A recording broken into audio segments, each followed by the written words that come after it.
El gobierno laborista de Nueva Zelanda ha decidido incrementar los impuestos a las rentas más altas, así como aumentar también el salario mínimo que reciben los trabajadores. Y estas dos políticas han animado a muchos representantes de la izquierda nacional a reclamar que en España también debería seguirse un curso político similar. También deberían adoptarse políticas parecidas a las anteriores: más impuestos a los ricos y más salario mínimo. En el vídeo de ayer ya explicamos cómo la subida de impuestos en Nueva Zelanda en realidad deja los impuestos todavía apreciablemente más bajos de lo que están en España. Podréis consultar este vídeo arriba a la derecha en la sección de pestañas. Pero algunos siguen insistiendo en que la subida del salario mínimo sí es una virtud incontestable de las políticas laboristas en Nueva Zelanda y que, por tanto, deberíamos copiar ese modelo en nuestro país. En concreto, el salario mínimo en Nueva Zelanda se ha incrementado a 20 dólares neozelandeses la hora. Corrigiendo por el tipo de cambio y también por el diferencial de poder adquisitivo entre las dos economías, esos 20 dólares neozelandeses por hora trabajada equivaldrían a aproximadamente 10,5 euros la hora trabajada en España, lo que para una jornada laboral completa de 40 horas semanales equivaldría aproximadamente a 1.700 euros mensuales. Dado que ahora mismo el salario mínimo en España está en 950 euros al mes, parecería que, en efecto, en Nueva Zelanda el salario mínimo es el doble, prácticamente el doble que en España, y por tanto que deberíamos subir, quizá no hasta esos niveles, pero sí acercándonos a ellos, el salario mínimo en España. Bueno, a este respecto hay 3 comentarios que conviene efectuar. El primero es que la situación de la economía neozelandesa no es ni mucho menos la misma que la situación de la economía española. El PIB en Nueva Zelanda en el año 2020 apenas se contrajo un 2,9%. Nueva Zelanda, aprovechando su posición de insularidad, siguió una estrategia de supresión del coronavirus, es decir, adoptó al principio medidas muy duras de distanciamiento social para conseguir que el virus se erradicara, desapareciera completamente dentro de las fronteras de Nueva Zelanda, y a partir de ahí se limitó a controlar el tráfico aéreo, permitiendo que la vida interna en Nueva Zelanda regresara a una completa normalidad, y eso ha favorecido que el PIB, en lugar de caer un 10,8%, que es lo que ha sucedido en España, apenas se redujera un 2,9%. Y esto también ha tenido traslación en su mercado laboral. La tasa de paro en Nueva Zelanda a día de hoy es inferior al 5% de la población activa. En España supera el 16%. ¿Esto qué significa? Que no necesariamente la misma política laboral que se aplica en Nueva Zelanda, subir el salario mínimo, tiene por qué ser beneficiosa, tiene por qué ser provechosa en una economía como España, que tiene una estructura empresarial muchísimo más debilitada y tiene una tasa de paro muy superior.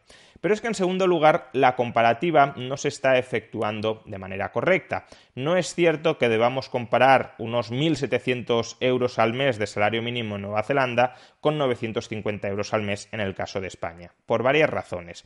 Primero, porque el salario mínimo en España es un salario mínimo en 14 pagas, por tanto hay que promediar en 12 meses el salario mínimo anual. Si hacemos esto, el salario mínimo en España ya no es de 950 euros al mes, sino de 1.108 euros mensuales. Aún así, sigue habiendo una diferencia sustancial. De 1.100, de poco más de 1.100 euros a 1.700, pues estamos hablando de una diferencia de prácticamente el 50% del salario mínimo entre ambos países. Pero es que, en segundo lugar, y una diferencia importantísima que muy pocos han mencionado y que muy pocos están teniendo en cuenta, es que en Nueva Zelanda no existen cotizaciones sociales, no existen cotizaciones empresariales ni del trabajador, pero desde luego tampoco empresariales, a la seguridad social. Y por tanto no es adecuada la comparativa entre el salario español después de haber pagado cotizaciones sociales, después de que la empresa haya pagado cotizaciones sociales sobre ese salario, y el salario mínimo en Nueva Zelanda en ausencia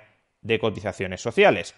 Si calculamos cuál es el coste salarial para la empresa, teniendo en cuenta las cotizaciones sociales, que al final también son un servicio que supuestamente recibe el trabajador, porque en función de esas cotizaciones sociales, que en gran medida paga el empresario para el trabajador devenga una serie de derechos frente a la seguridad social, el más conocido de los cuales es la pensión, pero no solo la pensión, también, por ejemplo, la prestación de desempleo.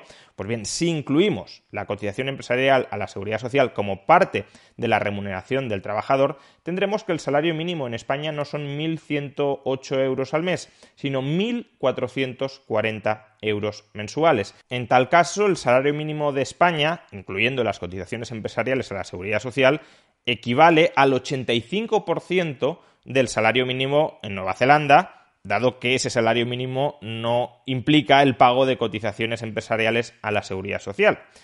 Pero es que el tercer factor que estamos olvidando en esta comparativa es que en Nueva Zelanda no hay un único salario mínimo. En Nueva Zelanda hay 3 salarios mínimos. En realidad podríamos decir que hay 2 salarios mínimos. El salario mínimo general, que es este del que estamos hablando, y luego otros 2 salarios mínimos, que son el mismo, para aprendices y para jóvenes menores de 20 años. Estos 2 colectivos tienen un salario mínimo reducido. ¿Reducido en cuánto? En un 20% con respecto al salario mínimo general. Es decir, que el salario mínimo de jóvenes y aprendices es el 80% del salario mínimo general. Recordemos que hemos dicho que en España el salario mínimo que se aplica a todo el mundo, aquí no hay distinciones, es el 85% del salario mínimo de Nueva Zelanda, lo que significa que para jóvenes y aprendices el salario mínimo en Nueva Zelanda, incluso después de esta subida, es inferior al salario mínimo de España. En definitiva, adoptar el salario mínimo de Nueva Zelanda sí implicaría una cierta subida del salario mínimo de España para determinados colectivos de trabajadores, pero para otros colectivos, que son además aquellos que más pueden verse perjudicados por el salario mínimo, jóvenes y personas que entran por primera vez al mercado laboral en categoría de aprendices, adoptar para estos colectivos, para estos 2 colectivos, el salario mínimo de Nueva Zelanda implicaría una rebaja del salario mínimo, incluso, repito, después de la subida que acaba de aprobarse en estos momentos. Mucho me temo, por tanto, que aquellos que a golpe de titular propagandístico están reclamando importar en España las políticas que se están aplicando en Nueva Zelanda, en última instancia están reclamando sin saberlo, que se adopten políticas económicas muy contrarias a las que a ellos les agradarían.